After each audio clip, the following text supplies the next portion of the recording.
This next guy is a good friend of mine. I give him grief, but we travel around the country. We do shows. We hang out. And he... Please put your hands together for Mr. Albert Escobedo.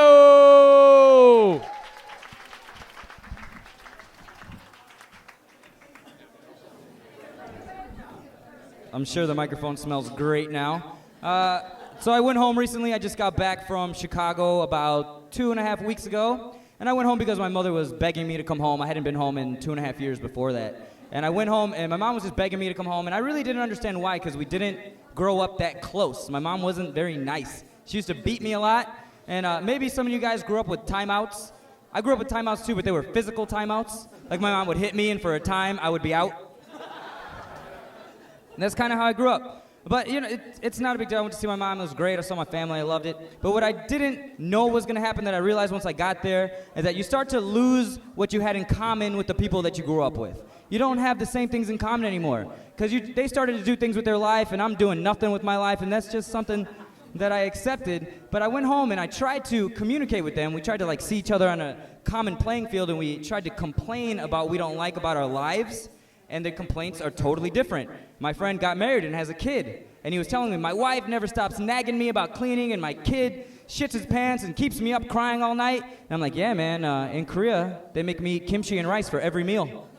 And he's like, dude, what the fuck are you talking about? And I was like, exactly. Nothing in common anymore.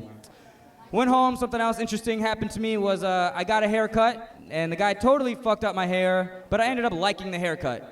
So what happened was I went to the barber shop that I had gone to for 20 years before I came here, and it was gone. It was just gone. It wasn't there anymore. So I went to the only other hair place I knew of was in the mall, a hair salon. And I should have known better, but I fucking went because they were open. And the guy fucked my head up. I was trying to get a fade. I'll just show you guys. I got no shame. I wear a hat for a reason. It's not because I want to look young. It's because I got nothing fucking... Because I'm embarrassed. You know? So, yeah, you can stop laughing now. This isn't the joke. I'm telling the story. So I went to go get my hair cut, and I started to get a fade. And if anybody knows what a fade is, it kind of starts right here. It's short here, and it gets longer, longer, longer. So he's fading me up, and it's just getting higher and higher and higher. And then he's like up here, and I'm like, dude, that's not a fucking fade anymore. You're just buzzing my head. And as I'm realizing that he's ruining my head, just ruining it, and I stop and look at him, and he stops cutting my hair, and then he looks down at me, and he stops, and he's like, what do you think I should do? I was like, just cut it off, dude. Just fucking cut it all off. So he did. He just buzzed all my hair off, and I was really upset, and I hated it, because anybody who likes a good fade, you know, if someone fucks up your fade, 2 weeks of your life are just ruined. You just got to stay home. So I'm just leaving the place, and then before I know it, I go home, and people are like, wow, Albert, your hair looks really good, and everybody's giving me compliments, and before you know it, I'm happy with it, and then before you know it, after that, I'm proud of it. And then I was like, man, this is what a father must feel like if he has an awesome daughter. Because you know he didn't want it at first, but then it becomes, what? No, Dad, no man wants a daughter at first. But that's not a good, that's a dumb judgment. That's an immature judgment. Let me finish, all right? Don't judge me yet. I'm not done. I'm like a third of the way into the joke, so just give me a chance. Give me a chance. It's like seeing a guy with an awesome daughter. You ever seen a guy out with his daughter and you think to myself, wow, there's a great man. There's a great man. Way to go, Dad. Like if you ever saw Kim Yona and her dad, wouldn't you be like, hey, Mr. Kim, way to turn lemons into lemonade, buddy.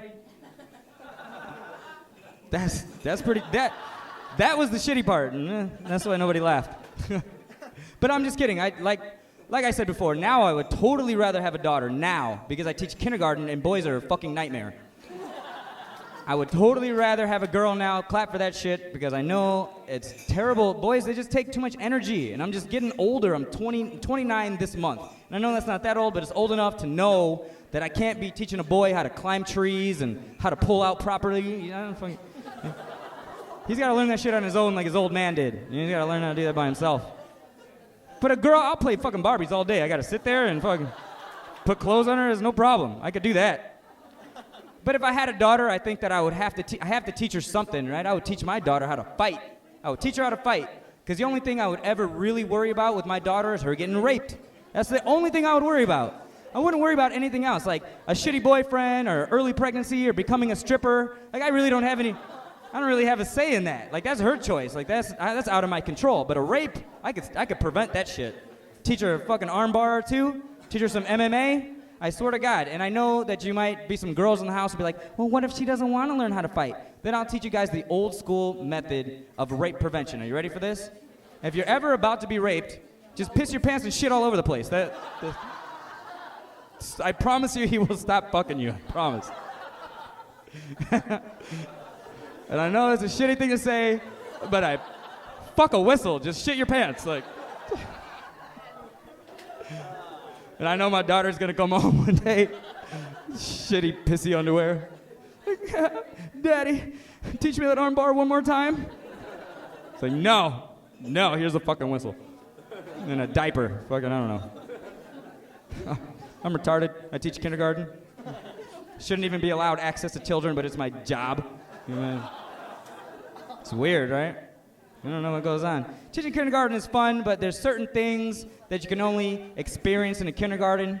What happened to me recently, and this is absolutely a true story. I work in a kindergarten. I teach 6 years old all day, every day. And if anybody else has ever experienced this, you know that there's Korean teachers there that have to deal with all the worst parts of the job. Like if a kid pisses his pants or shits himself or cries or is bleeding, you hand him over to the Korean teacher. And that's what you do. Like, I'm not even going to try to figure this out. He's speaking English. I'm like, I don't know what you're talking about. Go over there, little buddy. So one of my students, true story, peed his pants. Peed his pants, I don't know why, he's crying, and I'm telling him, dude, don't worry about it, it happens to the best of us. And he goes in the bathroom, and just like as the kid is getting changed, just by chance, I walk by the bathroom. And I walk by the bathroom, and I look over, and I think to myself, wow, that's a big dick for a 6-year-old Korean boy. That's what I thought. And I knew it was a bad thought. I knew I shouldn't think that. I knew it. So I went into my classroom. I felt all bad about myself. I'm trying to shake the thought out of my head, trying to, like, Albert, what's wrong with you? And then I thought, there's nothing wrong with me. I didn't do anything weird. I had a thought.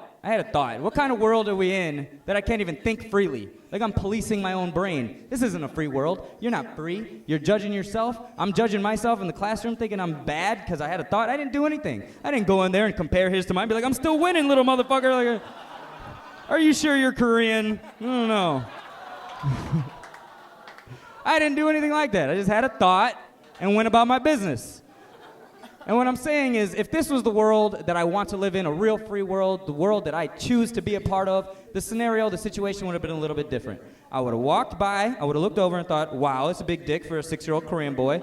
I would have continued into my classroom, I would have got out my sticker book and gave that kid the first sticker he ever deserved. The first one he ever really deserved. Thank you.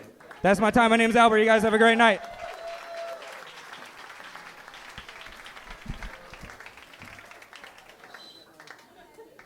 Albert Escobedo! Woo!